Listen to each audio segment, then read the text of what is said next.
పాపల్లే నవ్వమ్మా తీయగా కొమ్మ ఒళ్ళో పున్నగ పువ్వలే నవ్వమ్మా హరి విల్లుగా నవ్వుతూ ఉంటే ఎండలో వెన్నెల కాయదా చిరు చల్లుగా నవ్వుతూ ఉంటే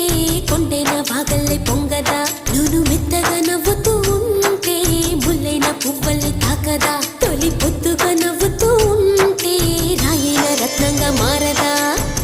హాయిగా అమ్మ ఒళ్ళో చిన్నారి పాపల్లే నవ్వమ్మా తీయగా కొమ్మ ఒళ్ళో పున్నగ పువ్వలే నవ్వ